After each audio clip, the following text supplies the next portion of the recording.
Fraser, you okay? Morning. Firstly, can we check on Alan Saint-Maximin? How's he doing, and when he'll be back for you? Yeah, we're not 100% sure yet on Maxi.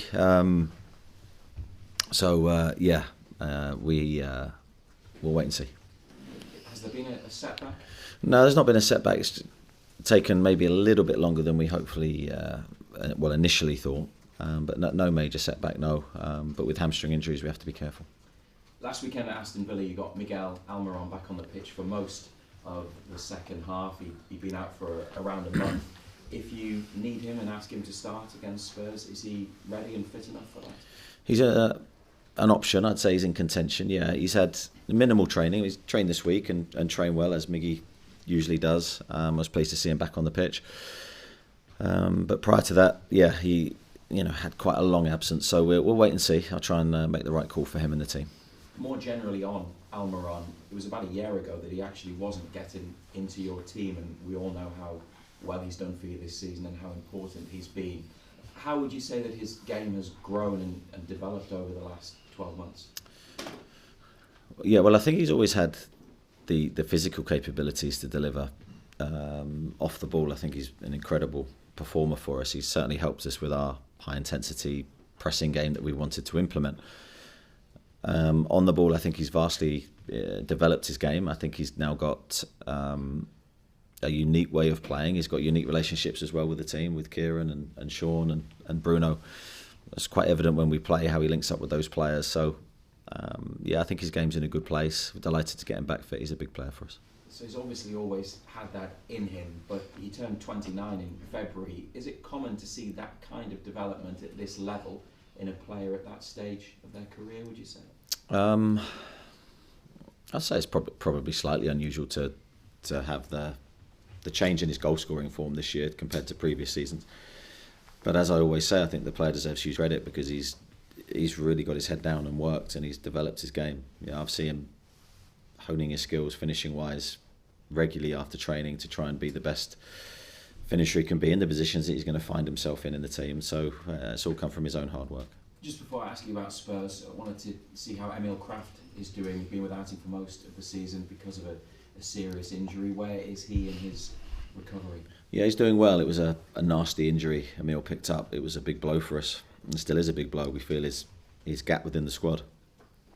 But he's doing really well. He's on the grass. He's certainly, from the early times that I saw him move, he's moving now a lot more fluently. You speak to him and he's confident about his recovery.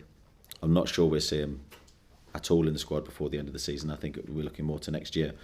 But what we do hope is that we can implement him back into training very lightly towards the end of the season. It's a big match on Sunday for you, given your respective positions in the table and what you're hoping to achieve.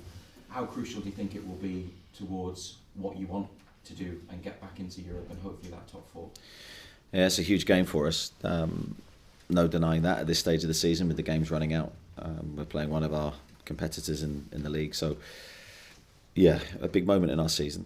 We're pleased to be at home. We hope we can feel the force of the crowd this week. We certainly need everyone united in the game, which I'm sure we will be.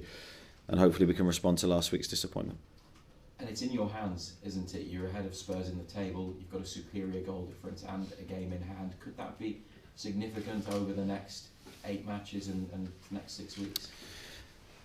Yeah, it could be. I think a lot will depend on this week we have coming up, to be honest. We've got obviously Tottenham Sunday and 3-game week. They're huge moments because 9 points to play for and we want to try and maximise that time. So hopefully we can go into the 3-game week in a good place. Thanks. Thank you. Keith, hi Eddie. How confident are you that last week's defeat at Aston Villa was a one-off? Yeah, I'm hopeful. I mean, it was an uncharacteristic performance from us, I think. We, this season, have been so consistent, home and away. I think the players have always, not always won the games, but we've given, we've had certain hallmarks within the team and within the performance that you'd go, that's Newcastle this season. It's always been there. It's probably the first time that we didn't deliver those hallmarks that have brought us all the success we've had. So maybe a good time to regroup and refocus all our energies on our performance with some key games to come. How do you go about putting right what went wrong last week? I think as always, the only process I know is to analyse, reflect, go to work, and then try and put it right. And that's what we've done this week. So training's been very good. The attitude of the players has been very good.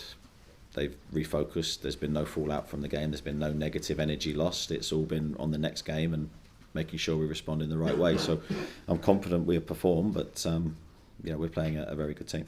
You've got the 3-point advantage over Spurs with the game in hand as well. I know you'd never say you play for a draw, but do you look at this and think a draw wouldn't be a bad result? Keith, come on. No, we play to win. And that is a key part of how I believe the game should be played. So home or away, whatever situation, we play to win. And you touched on the crowd a moment ago. Obviously we've seen some amazing fixtures already. The win against Manchester United, the Chelsea win, I think the second leg against Southampton as well. Does this game have the makings of another huge one like that within your season, very similar to those matches?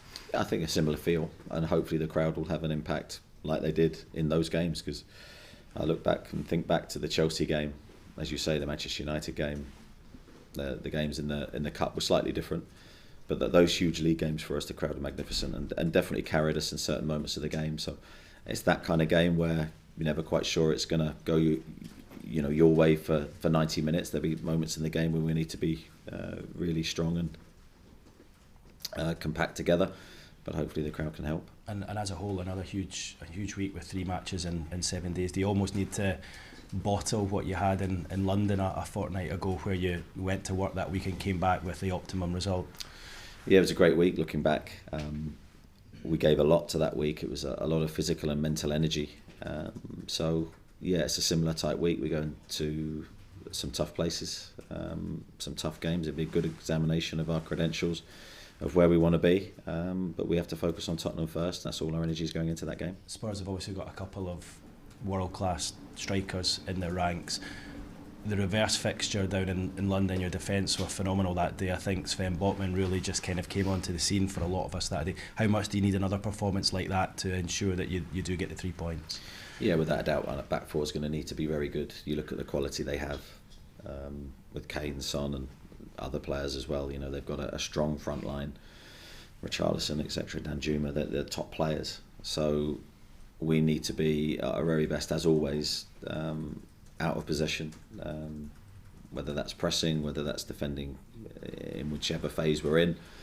That day, as you say, quite rightly, I thought our defence performed really, really well, protected our goal very well. We're going to need the same again. Thanks, Ed. Thank you. Thank you. Come on, Eddie. Less than 24 hours, I think it was, after that Aston Villa game, you were out in local football watching the boys. I just wondered, how was it? Did you pick anything up that could help Newcastle United? I'm just trying to think about the game. The Aston Villa one or the one on Sunday? No. You asked me about the one on Sunday, so I'm just trying to rack my brains and remember it. Yes, I don't think I took too much tactically from the game, but it was nice to see local football. It's nice to be out with people, and again, inspired by the passion of kids football in this area. It's incredible. On a serious note, do you kind of treat that as therapeutic almost? 24 hours after such a big game, the disappointment was there for Villa. Is that therapeutic for you to go out and do that? Yeah, I actually have I think I've said many times there, I have very few things that do relax me, really, because I think when you're in this kind of job, you're sort of always switched on. So, as I said before, and I won't go into detail, but exercising is one way, but watching my kids play is, I do actually find quite therapeutic. I do find it relaxing, and I do enjoy it, so especially when they perform well. You said you wanted a response to that Villa defeat. On the training ground this week, have you seen that response from the players, not just in how they're playing on the training ground, but mentality and how focused they are and how stung they are from Saturday?